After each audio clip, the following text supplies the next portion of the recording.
All right, troops, welcome to the Action Elite. My name is Owen. Hello, J-Man, John, and Charlie. How are you? Hello. So tonight we are going to be celebrating 30 years of Heat. I cannot believe it's 30 years. Like I remember the night seeing this in the cinema. Like it was just like maybe 2 or 3 years ago. How is it 30? Like what happened? I don't know. It doesn't make any sense. We took a nap, really good nap. Yeah, exactly. So, That's crazy. but yeah, it's not what we've got kind of lots to discuss tonight. It's been a very eventful past week. So, so I was at the meeting with Jay as well. We were at the Toronto Fan Expo over the weekend, and if you follow me on like Facebook or Instagram, you'll see all the pictures of the people I met. So met Mike Tyson and Ewan McGregor and the ladies of Smallville, Haley Steinfeld, James Tolkien, who's 94. He's awesome. 94 and at Comic-Con, and I chatted to him for like 10 or 15 minutes, and when he shook my hand at the end, there was almost like a desperation to it. He kept holding on to it, and I was like, dude, I'll give you a hug. You can just come home with me. It's fine. I'll look after you. It's all right. Just don't call me a slacker. But he was the nicest guy. I love meeting him. And then Christopher Lloyd. I wasn't even planning on meeting him, but then on a Sunday morning, there was no line. And I was like, oh, there's Christopher Lloyd from Back to the Future and the Nobody movies. I was like, all right, cool.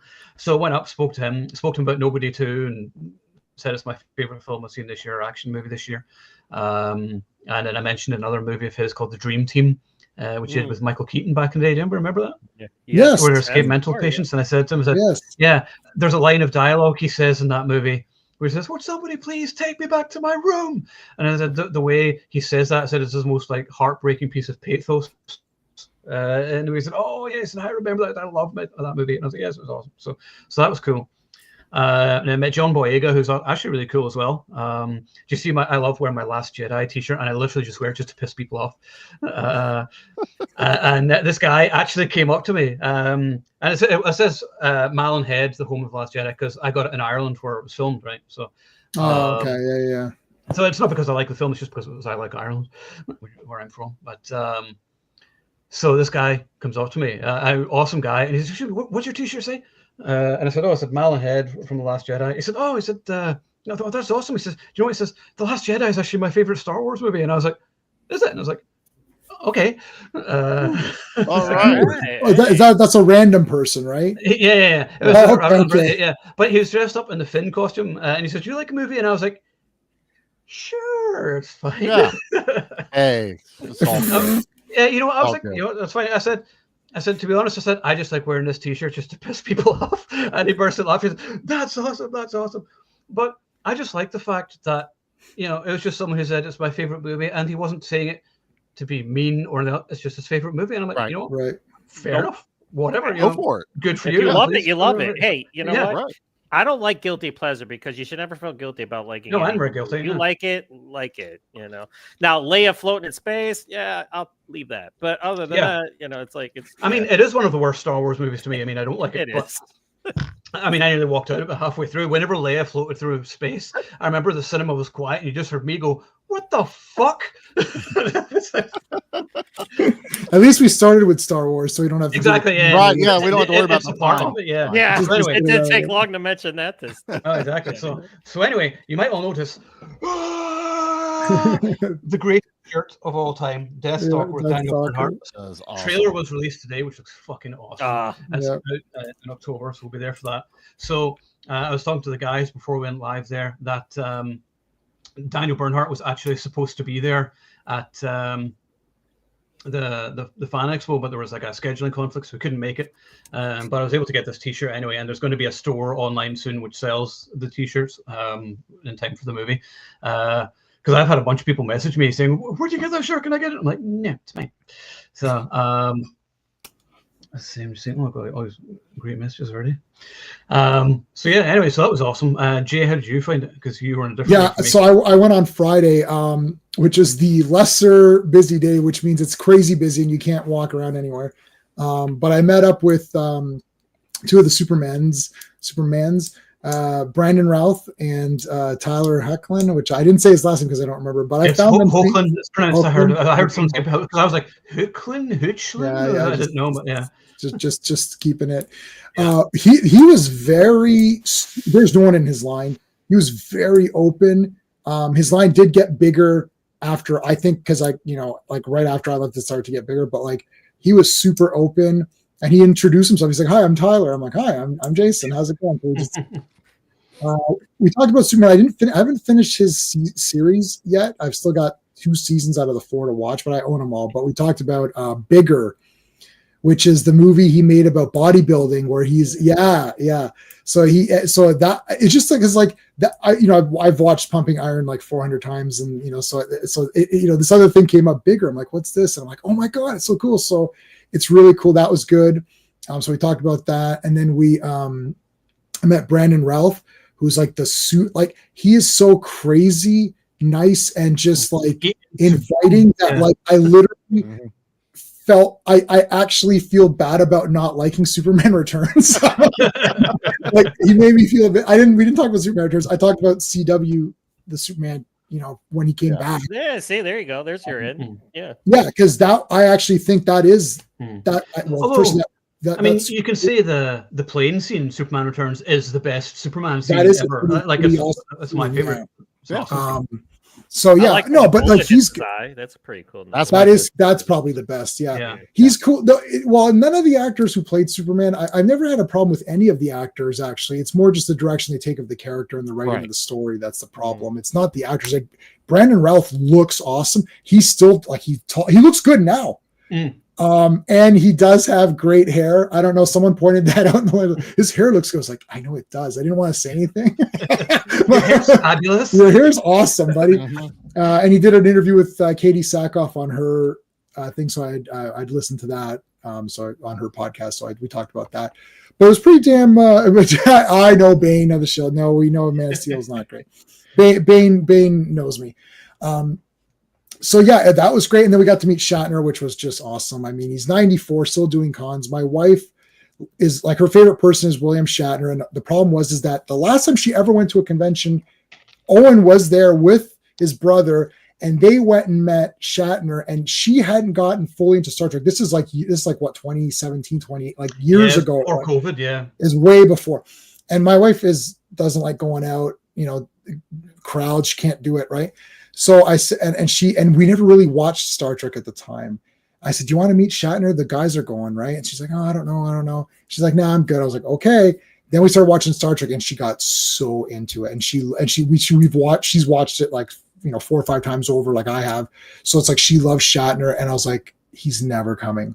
Like it's never happening. He's 90 something." And then he was coming, so I was like, "We have to." And we had to strap, because she has back issues, strapped it up with like a TENS machine, everything. I was like, okay, let's go. We drove right there, went in. I met the 2 guys, got Shatner, and took right off. But she made it through, and she's so happy. So good. There you go. Cool. It was awesome. Yeah, no, it was an awesome weekend. Just meeting these people. Like whenever I went up to Ewan McGregor, and I bet everyone line was like, "Hello there," and like, "Oh, I didn't think you were going to say that." Because like everybody will have said that in the line. But I went up to him. I went, "How you doing?" I said, "Good to meet you." He said, "How you doing?" And I said, "I'm knackered. I don't know about you." And he burst out laughing. He says, "I'm working in that too, buddy. I'm working in that too." He said, "Nice to meet you, by the way." He said, "Cheers." He said, "Cheers, mate." And he just, as soon as he heard my Scottish accent, then he knew that he was with his kin. Yeah. So it was awesome just to actually meet him. So I've now met Obi-Wan and Anakin, so that was really cool.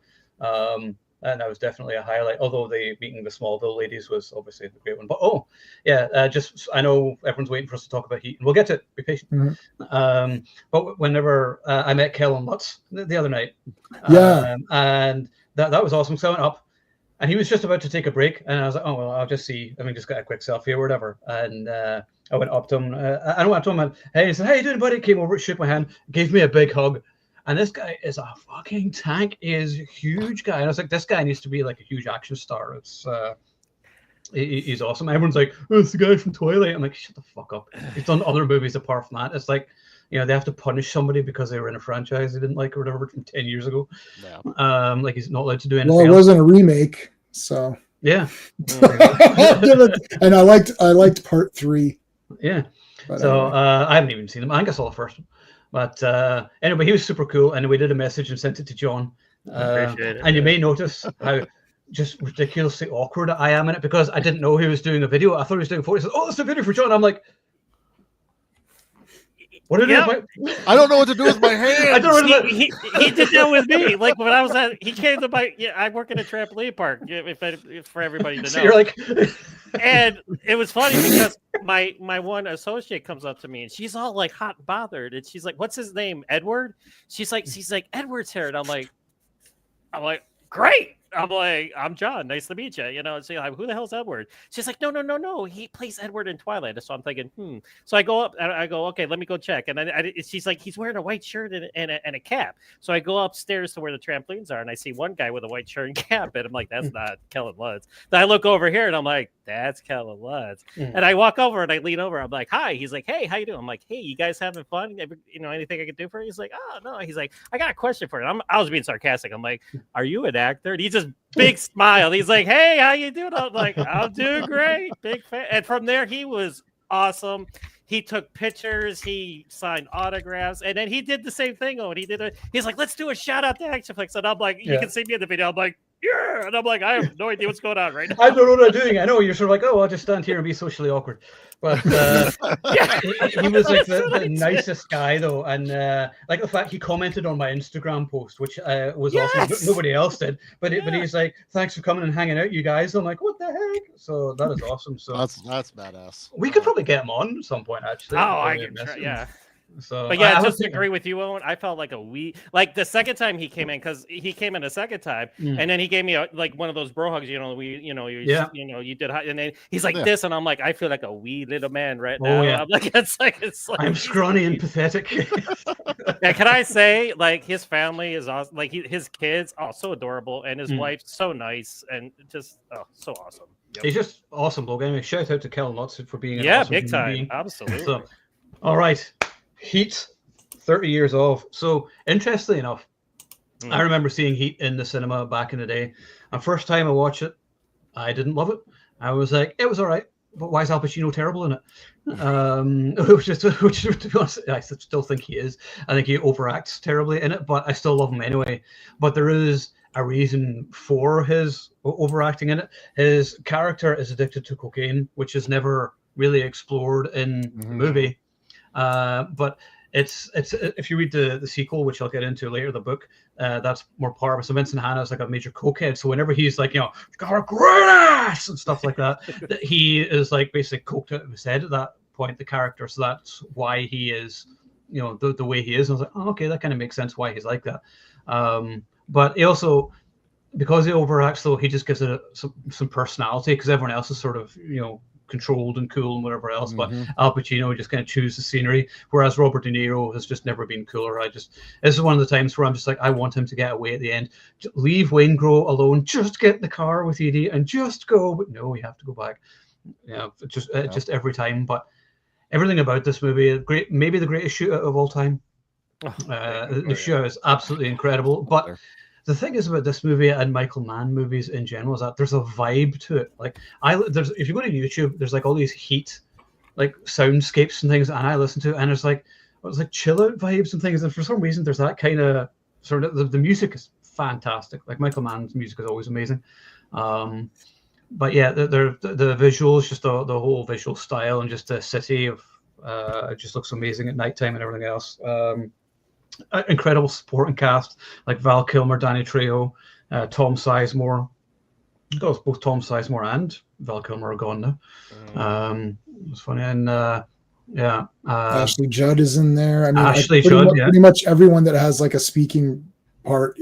Natalie Portman. Natalie Portman. Yeah, geez, yeah.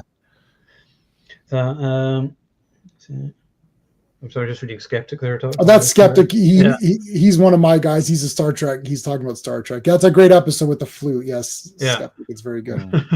But anyway, Heat has actually become one of my favorite movies. And it's funny how whenever I didn't really like it when I first saw it, and if people say, I didn't really like it, I was like, fair enough.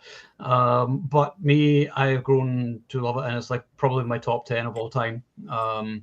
I can easily watch it. It's like that, Collateral, and Thief, and Manhunter, like my four, and Last of the Mohicans. Thief. And yeah, Thief is fantastic. Not enough people talk about Thief. The soundtrack to that alone, I can listen to. Yeah. Oh my god. Tangerine Dream. Yeah. Oh, Tangerine Dream James was Caan, isn't it? Yes. Thief? Yes. Yeah. Okay. Yes. Yeah. But yeah, I mean, there's not really enough I can say about he. I just the coffee shop scene is iconic between De Niro and Pacino, and I love how they never practiced it. They did it on the first take to make it feel more authentic, that they felt like strangers, to create a sort of natural awkwardness, which is just brilliant. I love that. What else? I mentioned the music and everything else and the actors. Yeah, I mean, yeah, despite Al Pacino, overacting, and I prefer the director's cut from the theatrical cut. The director's cut removes him saying, I'm ferocious, aren't I? Or whatever, after he says, don't waste my motherfucking time. When he just like overacts in that scene. So they cut that scene down a bit. And then there's a scene where his wife has that awful line where she's like, you sift through the detritus searching for your enemy or something. I was like, yeah, people don't say that. Nobody uses the word detritus in a conversation. Yes. Right? It's like, fuck off. So that was kind of a pretentious line of dialogue. So I'm glad they got rid of that. And I think Michael Mann kind of realized that he cut those things out. And tried to sort of tidy up Pacino, who's just so over the top. But I still love him anyway. I love the romance between Neil and Edie as well.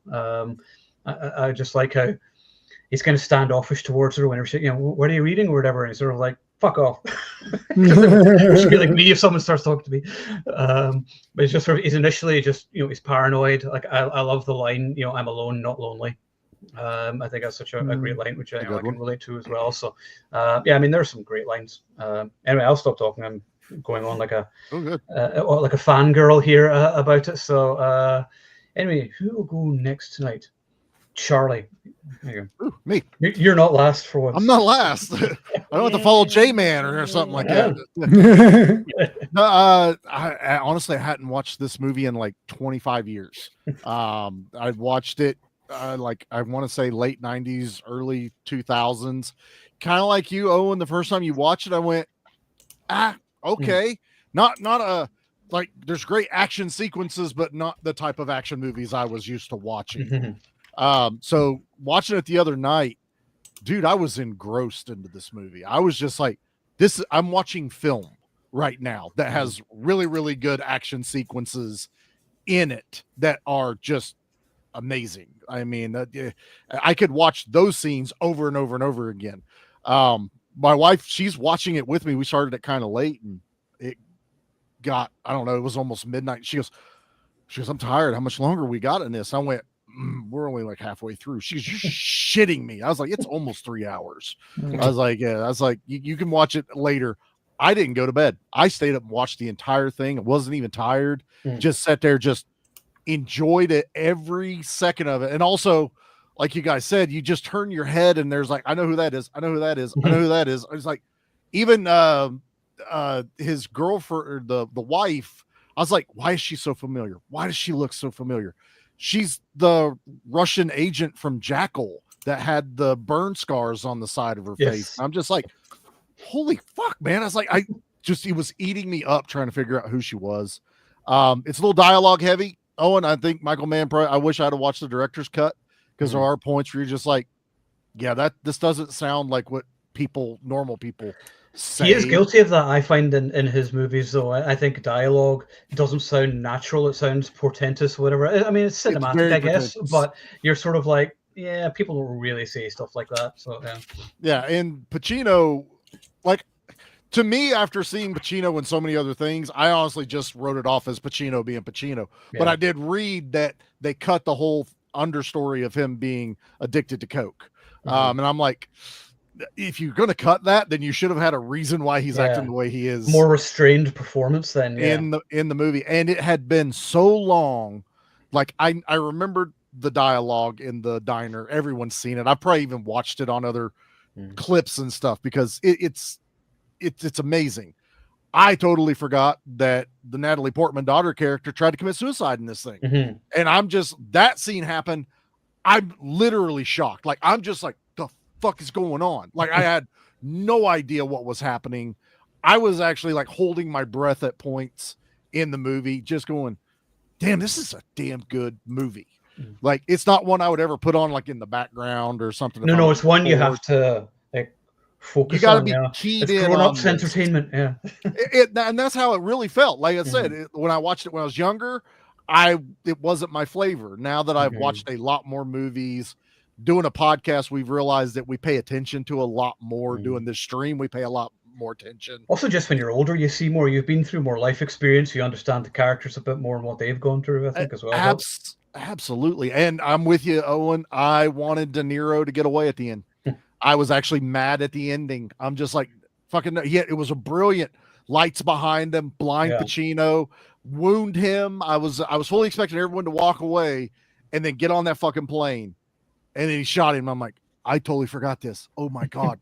Like, he's supposed to get away. You assholes. Why didn't he get away? I was in on this movie. I thoroughly enjoyed watching this, man. I'm glad you picked it. It was a fun revisit. Yeah. I like an excuse to talk about it, to be honest. No doubt.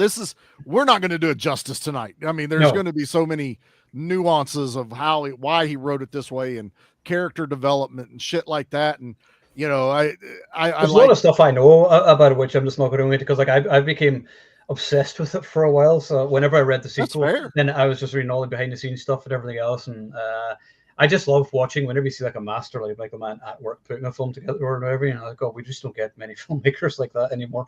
No, this is a filmmaker. That's why I said this is a film. Yeah, cinema. Yeah. And yeah, I'll let the other guys go, but there's a ton of stuff in here I hope we do talk about. So there's plenty to talk about, yeah. But like as much as I love the movie, it's not one that I'm emotional about. If someone says, yeah, I don't like it, I'm like, fair enough. Yeah, I can understand. I can get that. It is long, it's talky, but I love it's the dialogue scenes that I love. It's the character moments I love more than the action scenes in this movie, because I love the characters. I think Val Kilmer's character is awesome, and in the sequel, it's basically his story, like how he gets away at the end and everything else. And it's really, really good story. I really recommend reading it. Anyway, right, J-Man, you're not going last this time either, so go ahead. Okay, so I own this on VHS, the double VHS tape edition or whatever. I didn't see this in the theater because it's like at that time it's like it's horror, sci-fi, you know, fantasy. It's like this is not a movie that I need to see in the theater. So I bought it on VHS. I liked it when I first watched it. So I don't know. I didn't have I don't know. I liked it when I first watched it, and then I never watched it again, because it's 3 hours, and if I'm going to throw a movie in, I'm just going to watch Batman or something, you know, or whatever. Yeah. So I bought the 4K the day that we said that we're going to do it. I said, I'll just buy the 4K, whatever. This is an awesome movie. And I mean, it's 10 out of 10, but we're not rating it anyways. But if we are, it's a 10. Yeah. But I like Pacino a lot. I was just like, something like Charlie saying it's Pacino. That's just that's who you want this character. Yeah. You want him to do that because that's the character you want him to be in this movie. De Niro doesn't escape because he broke his rules. Yeah. Everybody in the movie has their rules, their codes, and they fail or succeed based on how well they compete against themselves, right? De Niro hesitated. He's supposed to walk away. Wait, when you feel the heat around the corner. Yeah. That is the name of the movie. Yeah. That is the whole thing. He mentions it a bunch of times, broke it. Yep. Actually, Val Kilmer ended off better because he followed De Niro's. She gave him the sign. He's like, I'm out of here. And he was desperate to go back. Like, he wanted that relationship to work. This movie has multiple relationships. This is why when I was younger, I liked it, because I thought, oh, it's cool. I like De Niro. He's a cool guy. And Pacino's cool. But I didn't understand. Yeah, it's adult relationships. Right. This is why it's not rewatch. To me, it's rewatchable now. Back then, it wasn't rewatchable, even though I acknowledge that was a good movie. Because remember, I'm in film class. I'm not an idiot. I watched it. Well, this is a very good movie. Like, what do you want to watch tonight? Army of Darkness, Flash Gordon, Batman, New York, or Heat? Like, well, not Heat, right? Like, but by the way, the 4K, oh my God, like just one of get the it. best. Oh, Yeah. 100%. Like Yeah. I would definitely say upgrade that. But I went from VHS to 4K, so Yeah. clearly it's better. The Prime cut looked really good. I don't know if it was just the Blu-ray. I think or it's 4K as well. It'll be it might have 4K. been the 4K because, Mhm. dude, it looked And that's the director's cut too, I amazing. think. Yeah. Yeah, I think the 4K is director's. It is, cut. yeah. That's why I bought it. I got it when I was in the UK, because I had the blue. Did I give you the Blu-ray? No, you were it was gonna. my So brother. you didn't. You Yeah. you didn't know I didn't have it, so you just gave it Yeah, to I him. gave it to my brother. Yeah, I figured you would have it, being a cineast. But that's funny though, because I did. Well, I had it on VHS, so. But it was 2 tapes, man. That was really irritating. They got to rewind both of them and take forever. Titanic, Braveheart. Yeah. Heat, Oh, Braveheart. I had Titanic, that too. These two tape movies. God.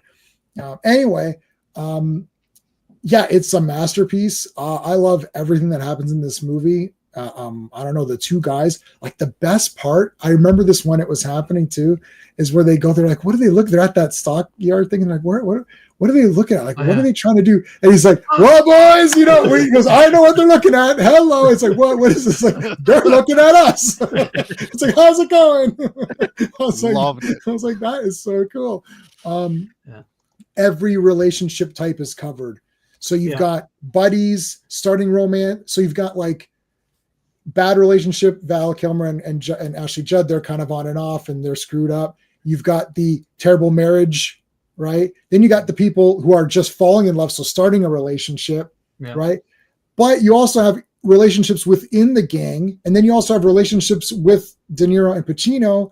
So there's all of these layers going on. This is why the movie is 3 hours, and every single one of those is explored pretty good. Yeah. Surprisingly, this is why you need an ensemble cast. And I like that these characters. How can I say this? I like that the characters in the movie don't know their characters in a movie. Does that make sense? Like, okay, I can like they do things as though they would really do them, not because like rather than characters. Yeah, like it's not because De Niro knows because he's read the script. He knows that Pacino's over there, so okay, he's gonna go here. It's like it doesn't feel fake. I'm not saying other movies feel fake, but sometimes you think like, this is contrivance. Like this is happening because it needs to happen. Whereas this feels more natural. And the reason for that is that A, it is longer, but also B, because it's unpredictable relationships. Like when that guy shoots I don't know everyone's names, I'm sorry, but like whatever, the long-haired guy shoots he shoots the security guys. Yeah. They got to kill the others because, shit, you kill one, you kill them all. Yep.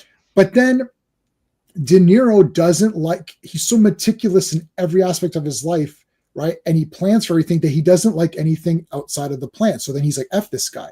And then that guy's like, well, F you. But then they made that guy this weird side serial killer of these women. You're like, whoa. And the thing is, that kind of guy is out for blood. He doesn't care if he's killing the women or if he's killing that. He just enjoys killing. He just enjoys it. And De Niro isn't like that. And the one time he breaks it is with the girl, because you can't really plan love that way. You can't plan that. I don't know. It's really good. I think like people need to rewatch this because I know a couple of buddies who kind of thought, it's okay. I don't know. Right. And they really need to rewatch it with more adult eyes. There's 2001 A Space Odyssey, this movie, Blade Runner. Yeah. Blade Runner. Blade Perfect. Yeah. We just both said it. Blade Runner as well. It's like I love the Dune movies now. I know you don't, but because I've read Dune and Dune Messiah now, I don't know how I've read to make Dune Messiah into an interesting movie, but because like there's no like action scenes at all in Dune Messiah. It's just weird. Not really. Then the next is Children, which you should read. And the next one is God Emperor. Yeah. I love God Emperor. Some people don't like it. They're wrong. That's fine. Yeah. They can be wrong. Project Hail Mary right now, that new movie with Ryan Gosling is coming, and I thought, I want to read that. This is a fucking great book. It's really funny, and they keep referencing all these like action movies. They reference Predator and Predator 2. Oh, awesome! And Mad Max and stuff in it. So I hope the movie's as good as the book. Awesome. When has that? Except for like 5 times. When has that ever happened? Lord of the Rings. I think it does a pretty good job. Blade Runner, as you're saying. So again, a lot of these movies, it's like. I liked them like 2001 I didn't like, but I like it now. But when I first watched Blade Runner, I thought it was okay, but kind of slow, kind of boring.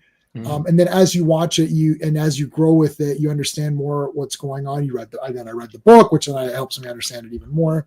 So, anyways, this is one of those. The movie to the book.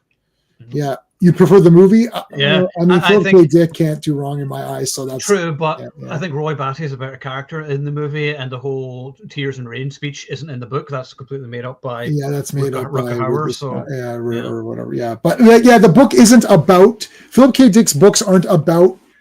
They're not really about any one thing. So when you make a movie, you have to make it about something. So you have to pick. You basically have to pick what you want to do, and you want to make the replicants the cool part, and then you make it about that. Yeah. The animal stuff is in there, but it's more referenced in the movie. Yeah, it's more referenced, right? Like killing the spider in the book, she like tortures and kills, and that's the same as like torturing a baby. Like it's that's how they see it. They're like you're destroying life, and it's kind of just book as well. He's got a wife in it. Yeah, I know. Yeah. So the thing is, but now see, then he's cheating on the wife, which means that he's now not sympathetic, but she's a total bitch in that book, right? But like now he's not a sympathetic character, right? Yeah. Now he's not your hero because he has flaws, and it's a pretty big flaw. Anyways, that's a Blade Runner. Anyway, but that's a Blade Runner. Maybe to that some point. Pete is awesome. I'm done. Okay, there. Right, John. Over to you, sir. I was the same way as Jamie. I was so pumped when this was coming to the theaters, and I remember opening night. I was going with a bunch of my instructors that I worked with at the karate school that I was working at the time, and we all made plans. And I had the flu, but I still went to go see this movie. I felt like absolute shit. I'm like, I'm gonna go see Heat because I want to go see Al Pacino and Robert De Niro together. And I remember at the time it was so hyped up because they were in The Godfather Part 2 together, but they didn't have scenes together. Yeah. So everybody was like, they're gonna come. It was like the confrontation, like it was built up as Pacino versus De Niro and everything. So I remember sitting in the theater, and for how long the movie ran, I forgot I was sick. I felt miserable, like I couldn't even move. I was like, I forgot everything. I was immersed. I loved it from the get go. I love Pacino. I know you're saying but I was like all into him. He's so whacked out, but it's so awesome at the same time. And that's how, like I said, that's like what you want from Pacino. It's like, because I was actually watching this again yesterday. I watch this every year. I make sure I watch it at least. I watch it every few months. Yeah. Well, okay. but I make sure I at least watch it maybe once every 6 months, maybe. Yeah. But I was remembering like watching his performance in Heat. It's a lot like him and Dick Tracy, like how like when she has a great ass. I was like, I remember like that's like Dick Tracy. All the way up it. Yeah. And you got your head all the way in it. It's like that's the best thing ever. And I just love she does have a good ass though. Oh, she did. Yeah, she did. It was awesome. There'd been so many takes that day that he got so annoyed, so he just did it over the top because it was supposed to be she had a great ass. And he's scared. Like, great ass. And he scared Hank Azaria. I remember. Yeah. He's like, nobody expected that, and that's because my reaction. That's legit because I was like, I had no idea what was going on at the moment. But I just loved how his performance is so yin yang to De Niro. De Niro is just so cool, so laid back. He's like when he talks, you're just okay. Robert De Niro's talking. I'm gonna listen. He could be going blah blah blah blah blah blah. I'd be like Robert De Niro's speaker. It's so cool in this movie. This is actually maybe my favorite role of his. And I love how they humanize these guys. Are bank robbers, right? Even they kill the security guards or the armored car guys, but they try to humanize them by showing them with their families, and they have issues. Guys. And they just have issues like we do and everything. But they're scum because like when the shootout happens, they go on full auto and they don't fucking care who they're shooting at. They're fucking mowing at everybody. That's how you know that, these aren't good people. You might think they're cool. Mm-hmm. You might think that, they have, but like when it all comes down to it, because like the cops are using semi-auto because they're worried about everybody that's running around. These guys just go up. And I love how technically proficient they are in that scene. It is the best thing ever. Good. And I love how when Val Kilmer kneels behind the car and reloads, Marine instructors showed at the new recruits on how to properly load a weapon during battle. That's fucking awesome. And every time I watch that scene, I love how he does it, how smooth he does it, loads it in, bam, smacks it, and starts shooting again. And every time he turns, he's firing one way, raise your weapon, turn, drop down. It's he's never Yeah, doing this. yeah, shit, Like, you're And right. how Oh, fucking he's good. shooting straight ahead, and then he goes, then he covers the six, then he turns and covers behind him, and it's just how they cover each other and everything. I'm like, yeah, they're Yeah. scum, but they're doing it really well. Mhm. And the best scene ever, I think, in cinematic history is when he's coming out of the bank, and De Niro just got in the car, and he smiles, but then he sees the cops, and he just drops his back, it just unloads. Best scene ever, and then the theater just erupts with gunfire. Michael Mann had microphones all over just to It sounds capture the sound. incredible. Yeah. It shreds. It is, again, it's I dare say it might be the best shootout in I mean, there's been a lot of great shootouts in Yeah, like the Wild Bunch apparently is one of the best as well, which I need Yeah. to watch again. I haven't seen it for but a see, few that's years. like But that's Western. that's I a mean, Western, yeah. Yeah, so it's got to like juxtapose It's like not in really the that sense. same. yeah. Extreme Prejudice has a really good gunfight, shootout. Whoa, you know. absolutely. That's one Extreme of my all-time Prejudice. Yeah. Yeah, but like just how they and then like when and then like again just to show you how like scumbags these are. Like when Sizemore picks up the girl, I'm like, shoot that fucker in the head, and then bam, when he does it, I'm like, booyah, because it's like, how do you use a little girl as a target? You scumbag! You have a daughter. He has And a that- daughter. well, that's They the tell that's you the other- that.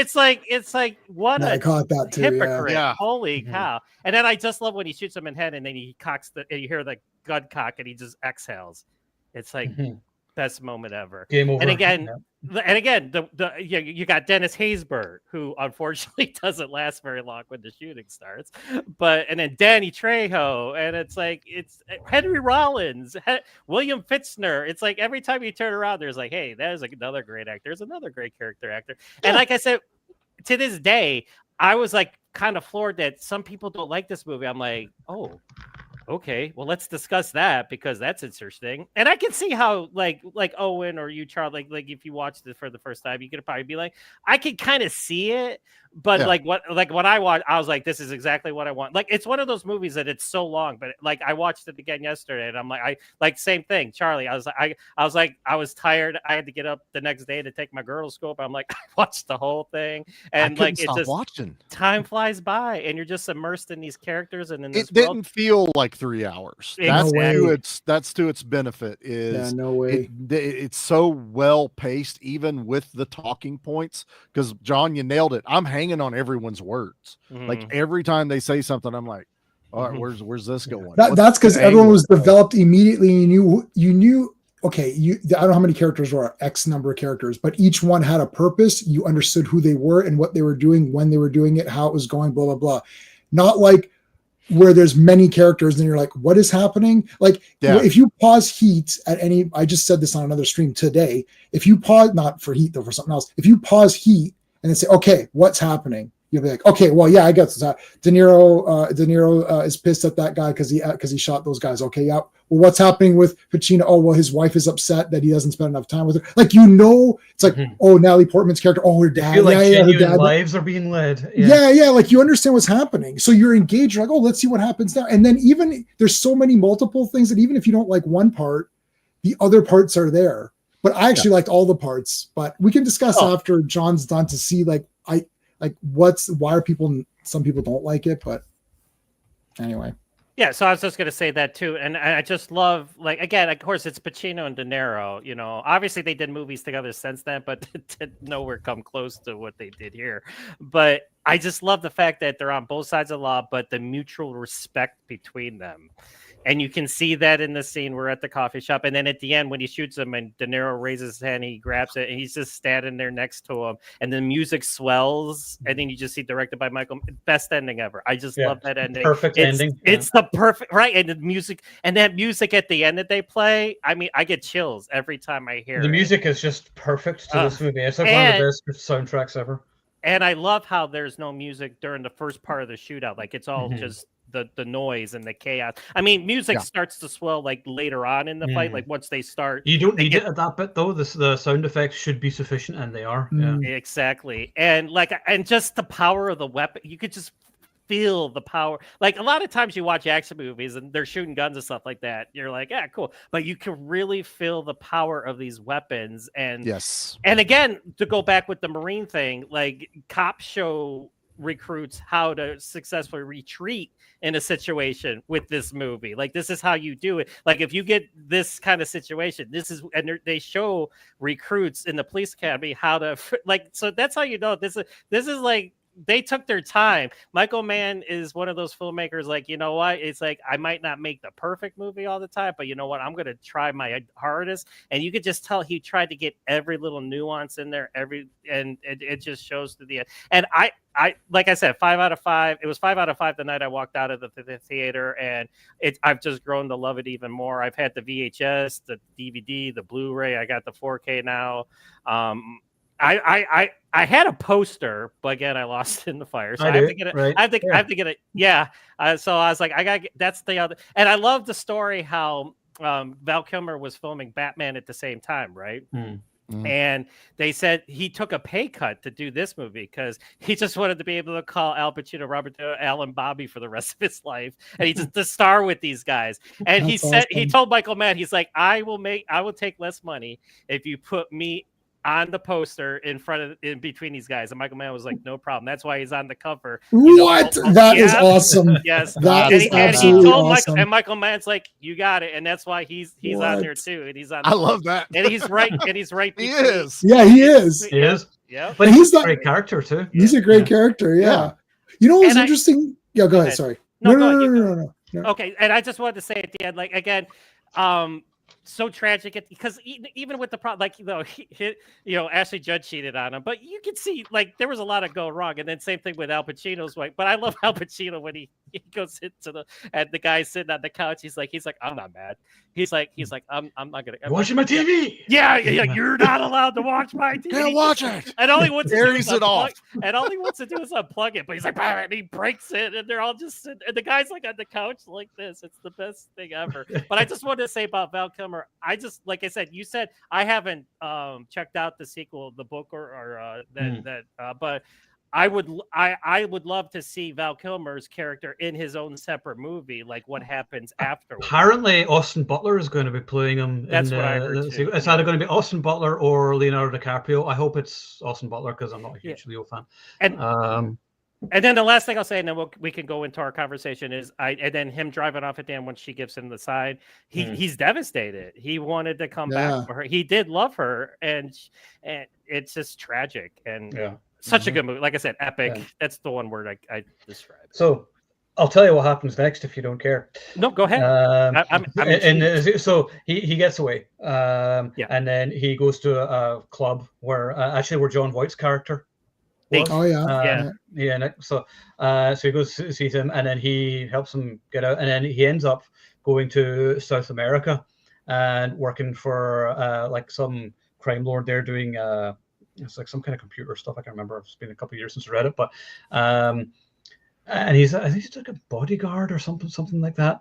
But then he tries to come back to see her, and he sees that she's gotten together with somebody else or whatever. And he's like, okay, I'll just leave it. And he phones her a couple of times throughout it, and then and he realizes, but he meets somebody else down there, and then he ends up just staying with her. And so he doesn't actually die, which I like. Okay. So he does actually sort of get away, but there's like an epic shootout in the street at the end. Of course. It's like it's not in the city though. It's like outside in the desert or something. But there's also like a prequel. And it's sort of how Neil becomes sort of the cold way he is, because he's with this woman and her daughter beforehand, and then she ends up getting killed, and he ends up becoming cold and more detached with people. And it sort of explains why he becomes the way he is. And then we sort of get to find out more about Vincent Hanna and being a cokehead and everything.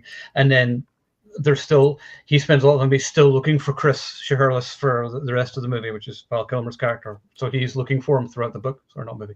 So it's a really cool story. The only thing I don't like about it, there's a new bad guy in it called Otis, and he's a rapist, unfortunately. And I was like, why do you have to introduce that? Don't introduce that to it. That better not be in. If they do the movie, I don't want that in the movie. It's like that. I hate shit like that. If you don't need to have it in something like that. Whenever a movie's supposed to be entertaining, right. you can just make them, just shoot or torture people instead. That's fine. Totally fine. Yeah, but yeah, I mean, he's a nasty piece of shit anyway. Like he tortures like a mechanic to death and like hangs him or whatever. And I was like, there you go. That's all you need to do to some of the guy's a piece of shit. So it's a really good story. Lots going on, and it feels like Heat. Like whenever you're reading it, the characters, because it's written by Michael Mann and somebody else's name I've forgotten. The characters all speak and sound like they did in the movie, and you're picturing all the actors saying the roles, which is cool. So so it's definitely worth checking out. Well, it's a shame though, because like he wants to make it, but Warner Brothers says no to his $200 million budget right now, so they're fighting over that, which is kind of sucky. Why would it be $200 million? I have no idea. Probably. I mean, there are some like big action scenes and like shootouts and everything, but he would do everything real. He won't do like CGI horse shit, which is the thing. So. No, I feel like things are just over budget in general. And that, like, it's the government system where if you get this much budget, you have to use it in your department, because if you don't, then you're not going to get that much. So you're not getting it again. So then you always need to use up, even if you're buying a bunch of nothingness, it's like you still have to use it up. So it's like, and it's not like you're going to have like big. I mean, Austin Butler's becoming a bigger star, but I don't think he's commanding that big of a paycheck yet. So it's not like it would be the actors in it. Well, it wouldn't be De Niro and Pacino money. Yeah, exactly. So I mean, it would probably be the locale shooting, and like you said, in the set pieces and stuff like that. Yeah, it wouldn't be De Niro. It would have to be. I heard rumors that it would be Adam Driver playing a young version of him, and I was like, actually, I wouldn't have a problem with that. I'm looking at Michael Mann is from the movies that I'm looking at. I've seen like almost all the movies he's done, but I feel like he's very choosy because there's not really that much. No, it's one of these like so often. Yeah, he's more like a Tarantino list. Like it's very select. Yeah, but every movie I've seen of his, I love. Like I love Collateral. That's actually my favorite Tom Cruise movie, and my favorite character. I love Vincent. Really good one. I gotta watch Collateral again because I didn't like it. Watch it now, and you'll like it now. Yeah.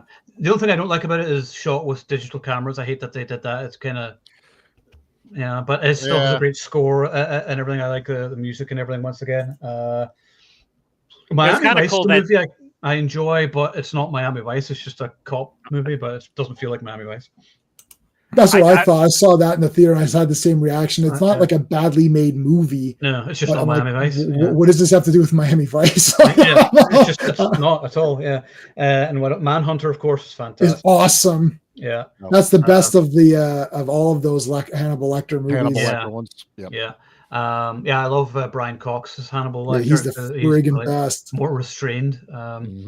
Anthony Hopkins was great in Silence of the Lambs, but he became more of a caricature in the other ones, kind of thing. Yeah, he's weird. Yeah. I liked him until I didn't see Manhunter until after I'd seen the other ones. I was like, let me get this Manhunter because it finally came out on. You couldn't get it before, so I got it on Blu-ray. And I was like, oh, this is way better. Plus, I like Red Dragon, the book. I've read that book. I like that story better. Yeah. I like when Hannibal is not the main guy. Yeah. So Silence is okay. Once he's the main guy, then I feel like it's like, well, he's overused a bit, right? Like Hannibal, I don't like at all. That one tried to go for the shock value of everything, and I was just I like Fiennes as Red Dragon. Yeah. I mean, he did really good in that movie, but I don't revisit him a whole lot. No, I just remembered I have actually read the book of Hannibal. Because I remember being kind of obsessed with it when it came out because it was Ridley Scott, and I was like, well, it's Ridley Scott, so therefore I will probably like it. It's beautifully shot, great score and all that. It doesn't have the rewatch value for me though. No, I did see it in the theater twice. I don't know why, so I ended up seeing it twice, but I was just like, I'll just see anything Hannibal related, so I'll just go again. Oh, and you're someone I need to tell you, fuck, it's completely unrelated. Reacher is being shot across the road. Oh. Awesome. Yeah. Your road? Your street? Yeah. At the marina in Port Credit where I live. Oh my God. Reacher's being shot there. So I was at Get work your today, telescope out, see if you can see Alan Richard. I don't think you need a telescope, John. You just look out your window. You can probably see Alan Richard. This is true. Exactly. Look for the tall blonde guy with the bill. I'm going to try and maybe pop down after work tomorrow and see if they're still filming, which of course they won't be, but it would be cool if we couldn't do cool. A picture of me going. I think season 2, where they went to the restaurant, they fought in the that restaurant's like near Steve's place, I think. Yeah. which I love. But if it's filmed like near my neighborhood, it's like that's awesome. I wonder if they get attacked by homeless people. Do you see like that going off target? But we're talking about Alan Richards. Did you see that like he's doing that Motor City where there's like 4 lines of dialogue in it, and it's like all action. It's like in the 70s. That's on TIFF, actually. I must see if I can get tickets to that. I'll watch it. Probably not. These things always just get sold out so quick. I was asked to do some interviews for TIFF, but it's all like during work days, and I was like, I don't have the time off left to take. I know that happens all the time. I'm like, I work. I'm sorry. I don't know. It was like, pay me a salary, and then that's fine. Yeah, I'm gonna do that. Anyways, back to you. Well, I did want to mention the black guy. I don't remember who becomes like a dishwasher and all of that. Haysbert. There's a whole there's a whole little interesting thing about that. It's another relationship where this time it's 2 people who are together and they love each other and they're starting out, but they're starting really low, so they're trying to make it up. And he gets killed, and it's kind of sad. Mm-hmm. Like he just got called in at the last minute. Oh, we need a driver. You want to do it? He's like, sure, why not? And his boss is being a dick, and then he goes, like, but again, looking for the easy way out. Every time someone breaks, because they had a plan, we're going to stick together. Okay, I'll be a dishwasher, but I can work and you would work your way up. No one's going to trust you at these low-level jobs, right? You come in, it's like, what? You're not going to be the manager of McDonald's on your first day. It's like you're going to do nothing. You're going to do the crap jobs, right? Take the garbage out, and you work your way up. And he would have worked, but he broke his thing. Every time someone breaks their thing, it's like they're punished for it. And he got killed, and you're like, oh, I don't know if that guy was a good guy or a bad guy. We didn't see enough of him, but I felt like, it felt like his life was getting back to in order. And then De Niro's also, I don't know if he's ruining other people's lives, or it's just they're ruining their own lives by associating with him. Everyone makes their own decisions. He does give them a chance to go out. He gives them juice. So actually, he gave him a chance right before when the heat was on. He says, and Sizemore's like, "Oh, I'm in." He's like, "But you have a family and you're good. You're pretty good. You have investments. He's telling you can him to walk get away." Out, basically. He basically gave him an out and told him to take it, and he wouldn't take it. So that's very explicit. Yeah, he thought it was worth it, and then Trejo is.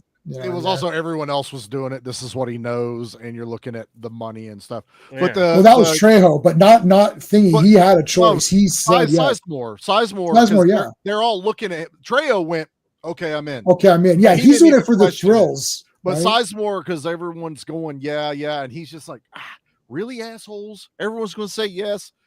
Fuck it, I'm in. It's that you're not going to go do this without me. Right. Mentality. But the other guy that we were just talking about, that at the diner, that guy was skimming money off of his paycheck. He goes, "You're going to pay me back 25% of what I pay you." Yeah, it's all the tips. Yeah, he was taking back. Basically, so you don't have anything. So it gives you that, like, this other guy's a piece of shit because he's taking advantage of felons and people back. And then that guy, he's like, I work for this piece of shit, or I take a chance and I do this. So you kind of feel for him. That's also Pedro Serrano from Major League.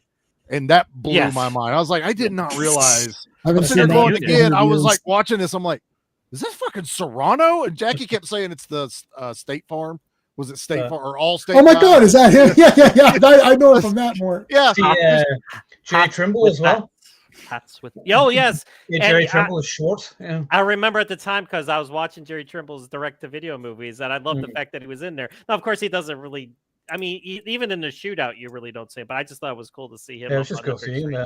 And then Tom Noonan from RoboCop 2, of course. Yeah. Tom Noonan is the guy in the wheelchair. Well, even the agents that are with Pacino. I mean, you got the one guy that is. You got Mykelti Williamson from Con Air and went through. Kevin Gage is Wayne Grow. John Voight is Nate. Tom Sizemore. William Fichtner. Dennis Haysbert. Ted Levine is Bosco. Ted Levine. That's who I was trying to. Candy Cane. Wes Studi as Detective. Wes Studi. Who's in Last Mohicans? Last Mohicans. Mystery Men. Yeah. Oh, I love Mystery Men. Sander Berkeley. Tone Loc. Like even like a small character like his wife's daughter, is a young Natalie Portman who wasn't known at the time, but now she is. It's like everybody in this movie is now somebody, or was Yeah. somebody at the time, is bigger now, but is or That's like was. True Romance. Same thing in True Romance. Yeah. Every single person who Anything speaks with is Tom Sizemore in the 90s was fucking awesome. You think Yeah, about the it, star. it's like Tom And- Sizemore was the one man who tied all these movies he together. knew how to pick them, man. He's like, Yeah. I know what this looks like a good script. I'm going, And when he did the Relic, I thought he was going to be an action star after Yeah. that. I was like, I love that. I like the movie. Relic. It's Relic is ridiculous, great. but that was Yeah. great. Yeah, And he was it's the fun. leading man. I love the fact, and he was such a great star. But unfortunately, the drugs, that's what happens. Up, yeah. I think, they got- yeah, I think I spoke to you about this before, but I interviewed him like it was only like a few months before he died. Yeah. I remember that. Yeah. Yeah, remember? And it was so weird. And I picked up the phone and I was like, hello. And he's like, hi, I want to Tom Sizemore here. And I was like, oh, hi, Tom. How are Hey, you? hey, Tom, how's it going? How's the Hey, fighting kids? Absolute legend. How are you?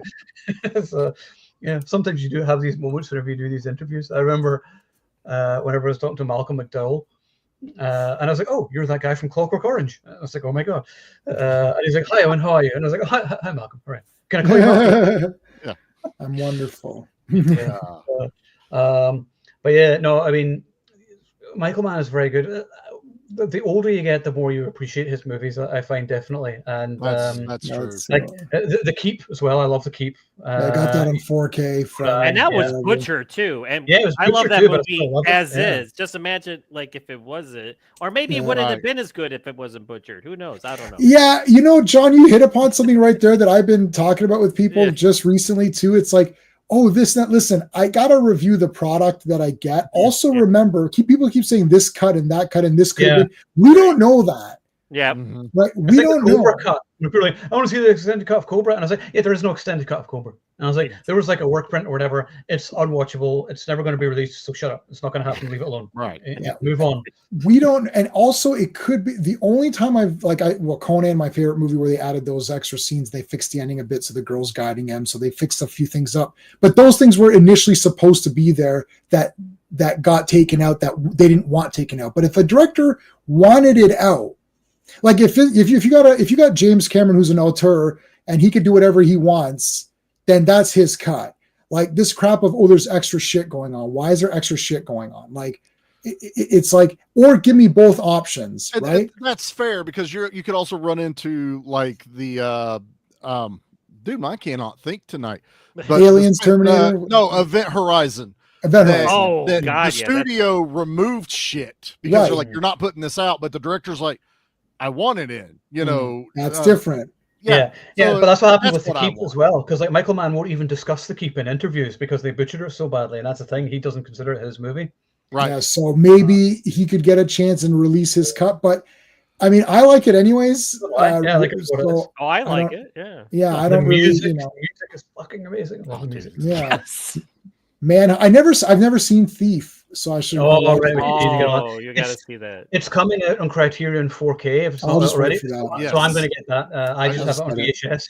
I saw that not Um, long ago that they were releasing that. Yeah. Yeah, Last so I mean, Mohicans, that's an Yeah. awesome movie. That's I That's had that on classic. VHS. Came with one of the greatest came with the scores of all cassette. time. Yeah. The VHS, so the VHS I got came with the cassette score. It was like a 2-pack. Really? That's It was old pretty school. neat. That's I've more than mentioned old this school right before, there. but Yeah. if you ever watch Last of the Mohicans, then watch Cliffhanger. I can't believe there wasn't a lawsuit because Cliffhanger totally ripped off the score to Last of the Mohicans. It's like the same music.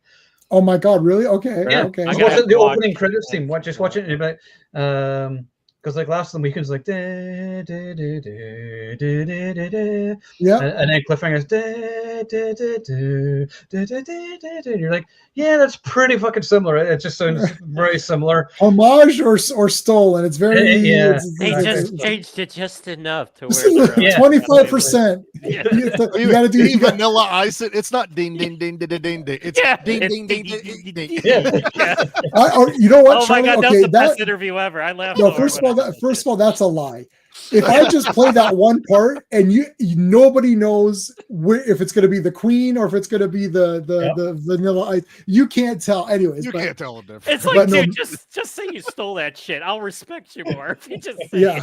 It's like I never saw The Insider. Was that good? Actually, I haven't seen The Insider. I I haven't have seen not The seen Insider that. or Ali. Those are the two I haven't seen yet. Yeah. Ali, is that like Muhammad Ali? That Yeah. That's the Will Smith one. Yeah. Oh He yeah, just goes I around didn't. slapping people for a few hours, I guess. Public Collateral I Enemies saw. was good. Miami I like Vice, Public Enemies. I saw Yeah. these in the theater. Yeah. So from Collateral and on, I saw them all. Black Hat. What the hell's that? Oh, that's Chris Hemsworth. That's actually really good. That's I got haven't some seen good that. shootouts. That's got The some 4K massive has like shootouts. 3 different versions of the movie, Yes. and it's actually really, really cool. I like the movie. Okay. And I've never seen this other one, Penelope Cruz, Adam Driver, Ferrari. I never saw Oh Ferrari. yeah, I I'm want to doing a watch live that. stream with Ryan soon. Oh yeah, you're doing with Ryan. Yes, Yeah. that was Yeah. that one. I want to watch that because that topic interests me. About Ferrari. So we'll see I will borrow all of those, or at least the ones. Yeah, get that from the library for me there, bud. Mhm. I want to watch that. Oh wow! Sorry, I'm just looking at some trivia here. Kevin Gage, who plays Waingro, when Kevin Gage was imprisoned for 2 years in 2003, he was universally addressed by fellow inmates and prison guards as Waingro, his character from this movie. What? That is crazy. That's probably freaking awesome for him. Yeah. Just don't fuck I with that. bet That's you didn't get Waingro. fucked with then. I bet you he was safe. I and bet he sound. got to watch a lot of TV in prison. You can do whatever you want. Dude, I didn't know who he was, but at the beginning of this movie, I went, "Is that fucking Elias Kotis? Is that like Casey Yeah. Jones?" I know. I always running get around? them mixed up. I know. He looked just because it was just real quick, like Yeah. showing his Kevin face. Gage tons of stuff though. He's awesome. Oh yeah, I remember him in He's the- NCIS. He's the brother of Mickey Rourke in Point Blank. It's like you watch Yeah. that movie. Yeah, that was a good movie for him. I liked it. It was Okay. Mickey Rourke trying to be an action star. I mean, it was Yeah. kind of Oh, and Danny Trejo. It's just worth watching because of Danny Trejo's performance. So, yeah. In an early draft of the script, Vincent Hanna had a cocaine habit, which, according to Pacino, explains his bombastic outbursts. So there we are. Yeah. I That's the love thing I Pacino read, in this movie, man. I know you guys were saying it's a bit. I thought he was super cool. I never thought anything against him. I never thought. Yeah, I think I'm with John this time on this one. I was just like, this is pretty awesome. I thought he was so when he came in and he's like, these guys are good. Boom, boom, boom. Name it. I love Sherlock Holmes, like a crime scene Sherlock Holmes thing where like they pick apart. Like they came in here, they shot that guy, they did this, they went. I love all that. It's super cool. Just how I like all of that. Yeah, just how he talks. He's like they're gone in the wind. Bye bye. It's just how he like. It's just like you're Bye-bye. cool. You could most of his stuff was great. There's the one, and I think Owen said they cut it in the directors. It's when he's questioning that guy at the junkyard, like, "Where's your brother at?" Where he just goes off the rails, and his partner's behind him, like, look at him, like, "The fuck is wrong with you?" So if it's a normal character attribute, that guy would be used to it and be like, "Yeah, he's just going nuts." But that was that moment of I think they should have kept that. I think they should have. You literally just needed a 15-second scene of him in the bathroom with the cops. This there you go. That's it. Just Problem solved. something. Oh, he's going They're like, like, yeah. And that's what. Yeah, I mean, it would have helped the thing with the wife too. Yeah, but it would have made him more unsympathetic then. Yes. You're only going to be rooting for the bad guys then because Probably. Neil is more disciplined and more almost sympathetic than him, and but he's shooting at innocent people though, so there is that. Yeah, until then. Until then, you're right. No, Owen, I agree with what you just said. I would not find to me the wife was a piece of crap because he had said. He said, he goes, "I told you, you're going to share me." She's like, "Well, I got to share you." Right. Like I told you. Right. And it's like, okay, I guess, why don't you go back to your previous husband? Oh yeah. That piece of garbage who's not even around at all. Right. It's like, plus this woman is picking these men because she keeps picking men who aren't reliable. And then she's cheating on him right there. It's like, I just helped your daughter. And then he saves the daughter. And I don't know if that buys points with her, but it's like, yeah, okay, I saved her, but she trusted me more than. Well, it did because she was trying to reconcile They were kind of like getting back together. And he, I think by the end, though, like he says to her, "Look, you need somebody better than me. This isn't going to work," basically, and he's right. And I think that would, and it does end in the book. Like that. I would think so too. When she's at the restaurant still, and he comes to pick her up, he's like, "Why didn't you go home with Bosco?" And then she's, I forget what story he tells her, but he's like, "You want me to share?" Or then he gives it this really like tragic. Oh, baby story. in the microwave. The baby he's like, a guy put a baby in a micro. Yeah, he's like, "You want me to share that with you?" I'm like, No. Oh, that was awesome. Yeah, That's he's the like, shit he's I like, have to see. I would every be like, day. I'll gladly come home and share all my shit with you that I saw today. If that's what you want, it's like, let's Right. do it. It's like, I'm how's your day, protecting honey? you by not Yeah. telling you this shit Yes. that I go Yeah. through daily. Oh, you know what? You just brought, yeah, you're, oh man. Okay. Here's another good point. The pushbacks. I'm a big, that's all coming back to me now. That entire scene was the friggin' best. It's like, okay, you want me to tell you what happened? Here's what fucking happened. This.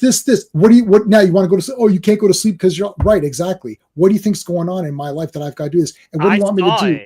Yeah, I saw this. And then I got to catch that guy, right? So that guy is running away. What am I supposed to do? Not catch him? Because I got to make it home because you made a chicken or whatever. You made a pot roast and I got to go home. Yeah. It's like, that's not going to happen. I hate when characters don't push back in everything, because if you're a real person, you're a character, and you're a real person, not just a character, you will fight back. Yes. For anything. Like, I hate it it's a symbol of bad writing. If you ever see a character lecture someone and then that person just takes it, then that's the director or writer telling you their opinion and forcing it in the movie. Preaching, which is in so many movies today, which is what you get all the time, because there's like, oh, well, this is the character saying this, but really it's my political beliefs, which is, exactly. He is able to make everything personable to everyone, even if you don't have to be a cop, you don't have to be a bank robber, you don't have to be these person exactly, but you have experienced these emotions they're all going through in some form or another. So you have, that's where you're talking, J-Man, like, how do we put a word to this? It's connected in the audience to the characters in a perfect way. It works. I think if I had, who's on fire? Hold on, I'll be right back. Okay. Oh dear. I'll come back in a second. Hold on. All right. Ooh. Ed's trying to cook dinner. Anyway, you were saying, Charlie. No, I was gonna say, if there's one character flaw that I don't really like, because it kind of goes against what he does, it's Val Kilmer. When De Niro comes into Val Kilmer's sleeping on his floor, and De Niro walks in. He's like, "Hey, what's going on? What's the problem with the wife?" He goes, "So what? You got one on the side lately?" And he goes, "Nothing too steady." And then he's like, "Well, the wife's, is she fucking anybody?" And he goes, "Nah, I don't think so." He shouldn't have been fucking something non-steady, because he's infatuated with Ashley Judd. Like, I don't. But that's to how me, they that think, could have. and that's how They're immoral. That's the thing. They're criminals. They're immoral, but to get me this whole thing throughout the movie, where I will go through heaven and hell to get to her. I will do everything I can, and even face imprisonment potentially to get to her. Well, then you wouldn't have been cheating on her. Do you think he was? I can't remember. Refresh my memory. I've only seen it twice. This was he actually doing it, or is he just saying it? Because I might think he's saying it just to, like, he might be saying it, but cool. De Niro, because De Niro's dissected, because basically De Niro's like, "Look, this is why you don't have attachments." But they're sitting in his apartment condo. Yeah, I remember. There's no furniture. He's asking him, like, "What's the problem? You're making out pretty good." Of course, he's got the gambling thing. He goes, "Well, stuff going on. I forget the girl's name, but stuff going on with Ashley. How's that going?" She was like, "She's pissed." He goes, "Well, you got something on the side, right?" He goes, "Nothing regular." And, "Well, she's fucking another dude, right?" He goes, "No, there's no way she's fucking another dude." And I'm just like, why the fuck you got something on the side then? If you've put her on this pedestal the rest of the movie. It's a small critique I have, but it's one of those things where I was like, that one bugs me just a little bit. Even her having the emotional affair with Hank Azaria made way more sense. She's not actually done the act, but she's done it through the phone calls and all this other stuff. But him, he loves her. Like, that is, he'll give it all up for her. Why do you have one on the side then? But J-Man, you could be right. He could have just been telling De Niro what he wants to hear. Yeah, like, I'm not sure that he would have. He might have just been like, nothing regular, meaning like, I don't really have anything, but I'm trying to sound like I could get something. I think it's sort of being a guy, basically. Oh yeah, something, that kind of thing. But I don't think he does. I'd actually love to ask Michael Mann that question. Like, if I had a question about this, that'd be one of the character things I'd like to know a little bit more, because by the end with Val Kilmer and the fact that he survives, he's the only one that survives at the end of this, pretty much.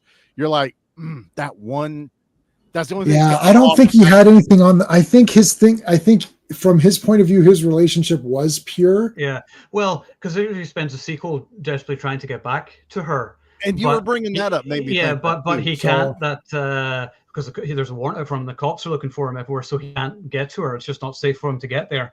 Yeah. But he phones her whenever he can, Right. and like he does love her and his kids, and that's what he wants to get back to. But he's his own worst enemy, is the way I see it. He's addicted to gambling, and he was that's self-destructive. 100%. Yeah, self-destructive, exactly. Yeah, and I think that's what the whole thing is. And he had to sort of let her go in the end in order to be free himself, which is really what happens. So, and there you go. He is abusive. He doesn't hit her, but like when they're fighting, he's breaking things because that's emotional. Oh, he's explosive. Yeah, he's fine. But then he doesn't go to like another girl's house. He goes and crashes at De Niro's. Right. Yeah. So there was this. I like J-Man's explanation. So that combines with what J-Man just said. Yeah, that's what that's what I was thinking too. Like it also, because he doesn't go to another girl's house. He could easily go to a girl and justify it in his mind, saying, "Well, she kicked me out. I'll just go over here." He goes to De Niro. I love that De Niro has no furniture and all this stuff. Like that was great. He's laying on the floor. And that's fair. That's what we were saying. They're all criminals. They all pieces of shit. Well, everyone has many flaws, but one attribute or whatever, right? Yeah. So like everyone's got one positive thing and then many flawed things. I think you can tell it's a real movie because everyone thinks that they're doing okay for themselves. Like, listen, I got to make ends meet or whatever. So I'm doing this, or, De Niro's like, look, I'm not going out murdering people on the side. It's like, I'm just, I'm a criminal. Yeah. But no one's getting, in his mind, he's probably thinking no one's getting hurt or whatever. But at the end, it gets desperate and everyone gets killed. But it's him or no, it's him or them. And it's all him. Right. That's the only time he'll lie. Yeah. He could have killed Pacino right there in that scene. Yeah.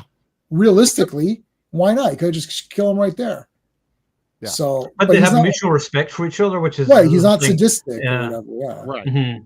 And he knows that if he kills a cop, then all the heat is going to be on him, and he's not going to get anywhere at all, which is the thing. So that's why he was pissed off when the security or when the armored car guy got killed. It's like now you're bringing unnecessary, because otherwise it's just a robbery, and then the robberies are like on the down low. Now you killed a bunch of cops or whatever. Yeah. Well, now F it. Now everyone's after us. And he's after Wayne Grove, and he probably would have just ignored it and forgot about the guy, because halfway through the movie, he's like, "Oh, who the fuck are you talking about? Oh, that guy." Yeah. But because he basically narked on them to the other people. He's like, "Fuck this guy. He's going to be a pain in my ass forever. I got to go take care of this piece of shit." Also, it's technically this guy's fault for everything that's happening right now. It's so brilliant. The way that they've intricately, because you're like, why is this happening? Like, you could be like, the thing, oh gosh, everything in this movie means something. It's like, the problem is, like, you watch something like this, and then every other movie you watch after it is going to be really scrutinized. Because, like, right after, the best thing to do is after watching something like this is to watch, like, some fun movies that are just cool, like Flash Gordon or something, and then you don't have to, because if you start watching something else, that's why I'm so down on these other movies that come out, and you're like, this one kind of sucks. And I know, you tend to be, oh, it's not that bad. Yeah, but why can't they? Michael Mann has budget. Okay, he has talent, but the writing is super important in that movie. So the intricate plot and all that is really good. That doesn't cost money. Yeah, right. Like there's no budget. That's just talent. That's not budget. Like you can see that some movies just suck. You're like, oh, if they only had a budget, or if they only had a little bit more, they could have realized it more. But like this movie. It had, I don't know what the budget was. I mean, even if it didn't have the best shootouts, it would still be awesome anyways. Like it was still it would still be good. Heavy movie is still great. You could have had like one of these shootouts in here. And you'd still be like, that was awesome. Yeah. Yeah. But it all works out. And I love that 60 million was the budget. 60 wow. Million? That's nothing. For that time, that's a lot of money. Yeah. Yeah, so what was it, 95? When was Terminator money? It's still not that. It's not Terminator, right? It's not, and Terminator. The best parts of Terminator is the story and the characters again, right?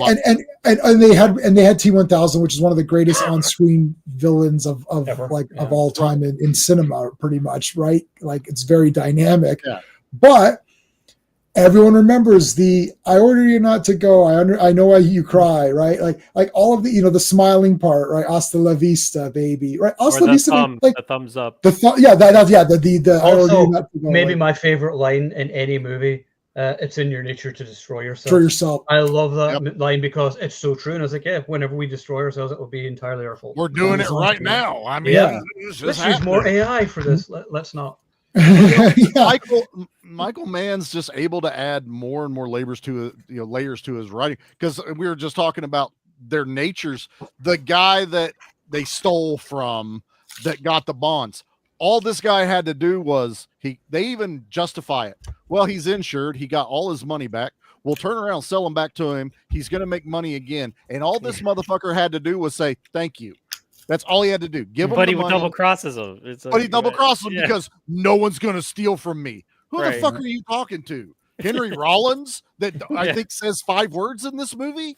But it's all about these things of everyone has a choice in this movie, and most of them have made wrong choices. Oh, 1 second. Let me say thank you to my buddy RR. Thanks so much, buddy, for the super chat. Superman 2 Superman Clark Kent. Oh, and Captain Kirk. That's what and interview Scott Adkins. Yes. Okay. So, and you don't know this. RR loves you for this Scott Adkins stuff. Oh, really? Oh, well, we'll try and get him on soon. I know we've been talking about that. I thought, he's got like Prisoner of War coming out and stuff like that, which I think, John, you've seen, haven't you? Yes. I actually have a good story about that. He gave me almost an hour and a half interview for what? Damn! What the hell? That's longer than the movie. He reached out to me. He's like he did it through Access. He's like, "Hello, John," and I'm like, "Huh?" He's like, "I wanted to thank you for all the support you've given me. I want to give you an in-depth interview." I'm like, "What?" I'm like, "Yep," and like, yeah. So like, I have that coming out for Prison of War. Oh, in that case, I'll not bother my arse asking him to come on. They never fucking message me. I'm sorry. Something in my eye there, Scott. No, try to get Daniel Bernhardt on for Deathstalker. Just get him to respond to emails. He won't. Since John Wick, he was a big time now, so doesn't have time for us little people anymore. But that's okay. Us little guys. So I actually have a few ideas of people we could have on actually to discuss with you after, because I like the idea of having guests on. I have one in particular I think is a cool idea, which we'll do soon. But anybody else, anything else want to talk about Heat? I mean, you could talk about it for days. As well, we could talk for hours. Let me 1 second, guys. Let me just mention to everybody in the chat, we are streaming this through multiple platforms. So all of us here, all of the hosts tonight are streaming it through their channels as well. So wherever you're watching us, please make sure you hit the like. And we would definitely love you to be a subscriber of all 4 of us. We're trying to build a community based on mutual respect and fandom. We're not trying to push stuff. We're not just getting angry just to get angry. We're trying to actually have proper discussion. We're trying to actually have proper discussion. So please make sure you're subscribed to everybody on this panel. The links have been posted in the description. They've also been posted in the chat right now as well. So we would really appreciate that. Yeah, I'll respond to it. Yeah, so Daniel, I think so. Apparently Austin Butler is in the running. I've heard Austin Butler, I've heard Leonardo DiCaprio, and they're going to be taking over the role of Chris Shirless, who's Val Kilmer's character. So that's sort of the main one. I think I prefer Austin Butler because I can see he kind of looks a bit like him. Val Kilmer that way. Leonardo DiCaprio's too old. I think he might be too. Because how old was Val Kilmer in this?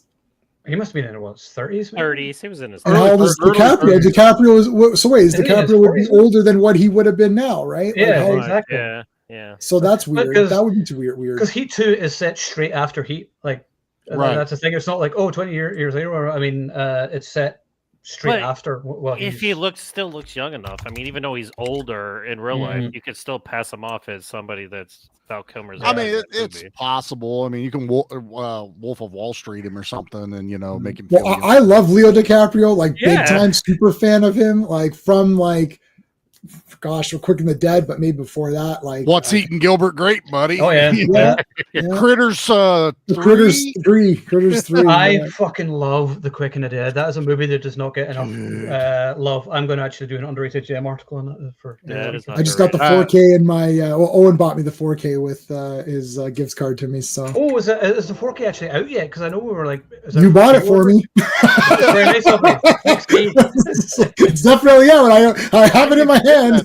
Yeah, I need the 4K of that. Oh, nice. Okay. What did I pre-ordered? I pre-ordered Superman.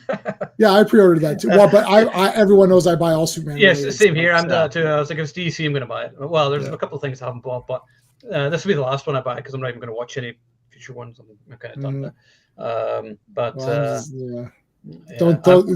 don't like we're Heat is so like I can't think about Superman in this. No, let's not ruin the stream by talking about that. I can't.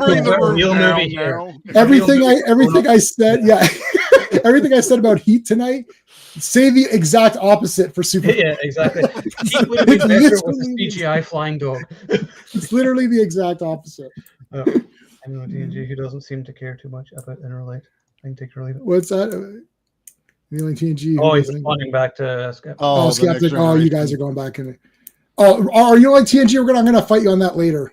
Yeah, no, we're not gonna talk about that TNG's awesome. I have argued with J-Man until he finally started watching them again. So, yeah, because as I said before, the Killer Elite, that movie with James Caan, that's where I got the name of this website from.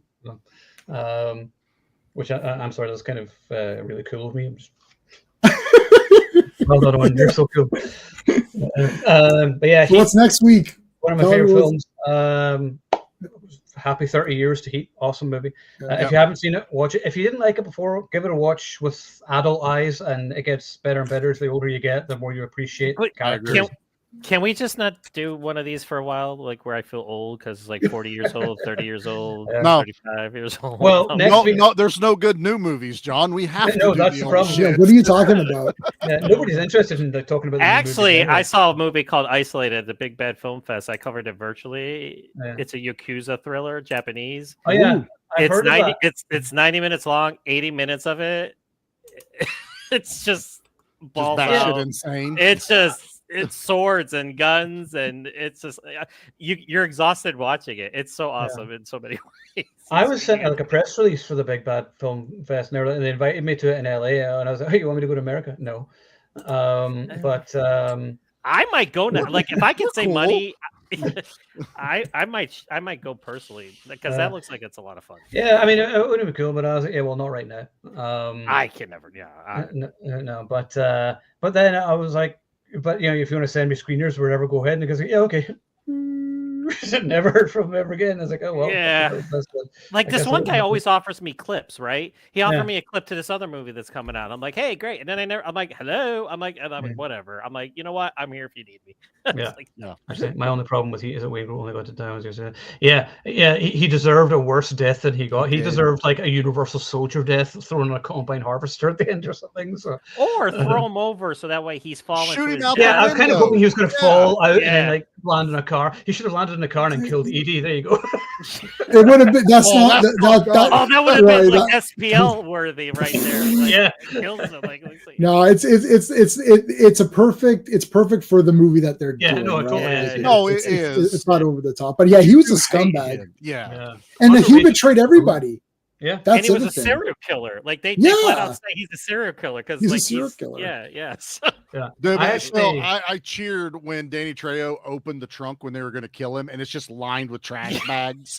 I was just like, that's awesome. Like he's just ready to throw this asshole away before he got away. It was so good.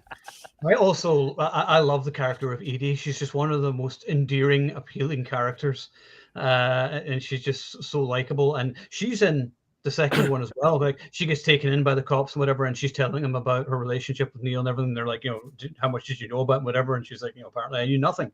Right. Her character is so tragic. Like she was ready to. She was like when she found out who he was. Like she was still wanted to go away with him. She loved him. And then the look on her face when she gets out of the car and she's like, I felt. Oh my god! He cuts that bait, man. I read that when she was. approached about doing it, she read the script and she's like, I have zero interest in doing this. This doesn't sound anything like I would ever do. And Michael Mann's like, that's exactly what I need. I need you to be that so indifferent, that you just are so, disturbed by what you find out as the movie goes, like you did during the script. I need that character. And that's why she went ahead and did it. Yeah. So I was like, that comes through. It really did. Oh, yes, we talked about the reloads. Yeah, both Charlie and John brought that up, I believe. I fucking love that scene. I did not know. I don't know anything about this kind of realistic military stuff. I'm like, if it looks watch it again. Watch that scene again, J Man. No. When you said it, I saw. I was like, oh yeah, he did. Yeah, no, that's all. I didn't know that was like. This is one of those movies that I love finding trivia about. I just love reading about it and finding out more and more about it. I hope somebody does like a book about it. Yeah, book would be or a documentary. Yeah, documentary or something like that. But I love just reading behind the scenes books like that one, a Total Recall I've got and things like that. Just telling just some great stories about how it's put together. That would be awesome. That's one of my favorite things at the end of a movie. Just go to IMDb and just see how much trivia there is about it. But there's so much for it. You go to for Heat, it just keeps going. Rabbit hole or whatever. Yeah. But yeah, I mean, like Michael Mann is one of my favorite directors. It's like Michael Mann, John Carpenter, John Woo, and Walter Hill. I would say are like my favorite directors. I would say. I'm going to say James Cameron as well. Yes, he's done the Avatar movies, but he did Terminator 1 and 2 and Aliens, and I love The Abyss as well, which nobody ever seems to talk about. Movie. Aliens is I like when people ask me what my favorite movie is. Aliens is my go-to. I always say Aliens. So next week we're discussing Firewalker. So it's time to go with some Chuck Norris and they walk on fire. They literally walk on fire. They do. Yeah.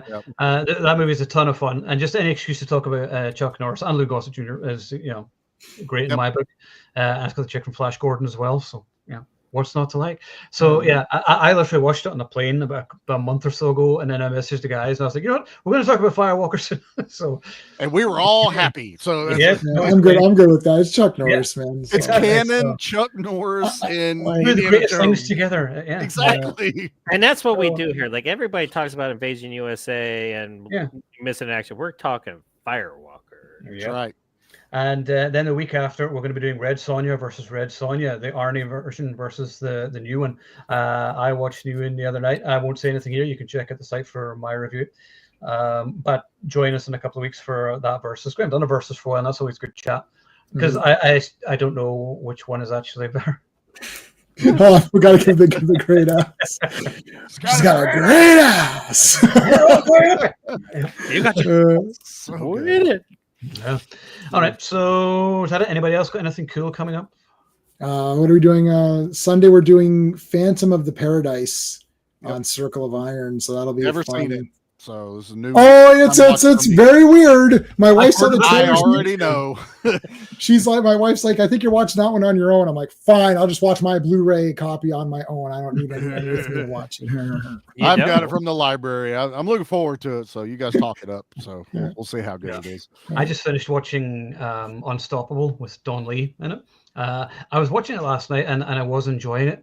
And I was just like, I'm feeling tired. I'm just going to pause it for a minute and just close my eyes. Paused it, and then it was 6 a.m. I had to get up for work. I was like, fuck. Oh, no. So I finished watching it tonight. So I was exhausted because of the fan expo at the weekend. On Saturday, I did 13,500 steps. Then I did 8,500 on Sunday. And then Monday I did 5,000 steps because I went to the park because I'm an idiot. And then last night I was just like, no, I think I'm going to die now. So you feel middle-aged. And I found that at the Fan Expo and I was like, I can't do this anymore, man. My body just does not like doing this. So, it's a lot, dude. It's a lot. And there's minimal seating. Yeah. Whenever I was in the line for Mike Tyson, there's like people lined up everywhere. And I was literally like this for like 2 hours. And I was like, it's going to be amazing if I don't get COVID or AIDS standing here. I'm not sure if you can get AIDS. I did. I got both. So. Yeah. In Star Wars, Chuck Norris plays the Force. Are you gonna? You got to come. You're not gonna do a super chat for every Chuck Norris joke. You're gonna be losing out. You're gonna be broke. You're gonna be broke by the time. I don't think it would be difficult to make. I think it almost might work better as like a limited series.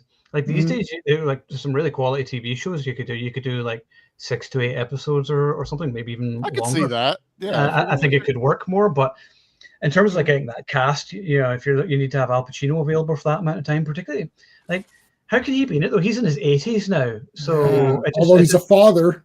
Yeah, it doesn't stop him. Yeah, but yeah. But like, you can't have like De Niro and Pacino in it. No, Yeah. it would have to be different actors playing them, or they do de-aged versions or something. So I hate that shit. I wish they just wouldn't do that anymore. Just don't do it at all and just leave it. Yeah, because it just looks weird.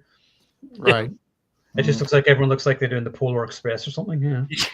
That Happy Valley look thing, doing that Uncanny Valley. And then you're just transfixed on that too while you're watching it. It snaps you out of it. It's like, I'm not like this movie watching Heat, I'm immersed. But if I'm watching a fucking smooth, no wrinkled De Niro running around, I'm like, no, sir. No. They're removing the mole in his cheek. Goes, where's the mole? The mole's gone. Pacino's running around going, I got a great ass. Just how young they made him. I don't know. It's just nuts. Yeah, I don't know. For some reason, I have a feeling it's going to end up in the annals of we wish this film had been made but didn't get made, because I don't think anybody is asking for it apart from us old school diehards, and nobody cares what we think anymore. So I think that's unfortunate about it. I mean, hell, even me and J-Man hadn't seen it for over 20 years, so now we're rejuvenated in it. But it's also like, I think it missed its window of when if you're going to do a sequel, it should have been like 20 years ago. No, you should not. These, except for Maverick, which was an exceptional movie, these legacy sequels where it's like X number of years have way passed, like, it's very difficult to read. And Heat, see, Top Gun still was like sort of an Americana. Top Gun. Heat was like, it's a film. It's cinema, mise en scene, all this other bullshit stuff, right? Like, nobody, they're gonna be like, Heat. What? No, it's hot out. I don't want to go see a movie called Heat. It's too hot. It technically ended enough. Like, everyone went their ways. It's it didn't need a sequel. If I'm being honest, as much as I love the book, it's a fun book, but I don't think we actually need to see it as a movie, and I don't really want to see it as a movie. So I would just leave it as the book. Or if they want to like do a graphic novel or something, but I think too much time has passed where I don't think it's really necessary. I would just leave it as is. At least with a book, you can just you can picture the actors from the movie and just read it that way. That's true. That's very true. And also, everybody needs to read more anyway. Stop looking at your tablets and read real books. Oh man, come on. No, but like, I think like it's because it's not character. It's not like a franchisable character. No. Well, you can't, like, recasting would be weird because you're just going to compare. You're like, well, that's not De Niro, so what is this? Or that's not Pacino. Even if they look like a young caricature of the actor. Right. Like it's tough. You can look like someone similar all you want, but he's never going to act like that person. Right. He to the anime. To anime, I guess. Jump the shark. First jump the ocean. Jump the shark. That's right. That's exactly that's right. That's how. Well, next week, here's everyone's quest for next week for Fireworker. You can all have your Chuck Norris facts, and you can post them in the chat. Yep, bring your Chuck Norris facts, and we're gonna pick the best one of the night. I like that. Bring them all next week to Firewalk. We'll maybe think up a prize. We'll think of something. I don't know. I'm trying to look around something I can give away. The prize will be a GIF. Like what do you? Enduring respect. Yeah. If you live in Canada, Owen will take care of it. If you live in America, here, I'm sorry, bud. RR's not in a whole different continent. He's a whole other continent. Not a non-continental or no. Intercontinental champion. I don't know. One of those. Intercontinental. That's right. All right. Well, get on the boat, everybody. We're going to America. Oh, speaking of the boat, so Richard Dreyfuss is going to be at the Frightmare Falls. Maybe. Yeah. So like almost every other show he's been announced for. It just always cancels. I know. I hope he makes it because I want him to autograph my 4K of Close Encounters, which is one of my favorite movies of all time. That's a great or movie. Jaws. But see, everyone always talks about Jaws, but me, Close Encounters. I love that movie. So you have to get 3 signatures because there's 3 versions, right? So I know. Actually, I'd love to ask him what version he thinks is the definitive version. So He's probably going to be like, I don't know, whatever, man. I haven't tweeted in 40 years. Just tell me Bill someone Murray was walks mean up, to me. just tell somebody walks up with a "What About Bob" DVD. That's all I care Oh, about. Yeah, I bet you get a reaction out of that. I guarantee I That's could if I did that. I remember watching it. And it was the most annoying film I have ever seen. I was Baby like, steps off to the bus. Baby steps down the sidewalk. this is so annoying. Okay, or just private message me a couple and I'll read them for Yeah, you. we'll post it there, or post it on the chat under this week, because we need more comments and things. I'm trying to build up the channel so I can try and get monetized, to be honest. So, we're nearly there. The Kellen Lutz video I posted got nearly 1,000 views. Oh, nice. So that's all right. So Hell yeah. more ass off, and I'm posting a trailer tomorrow. So hopefully that will help. So we'll see. Anyway, so we shall see you all for Chuck Norris and Lou Gossett Jr. for Firewalker next week. So I'm looking forward to talking that, and then a week after Red Sonja. So remember, if you're watching, you are the action elite.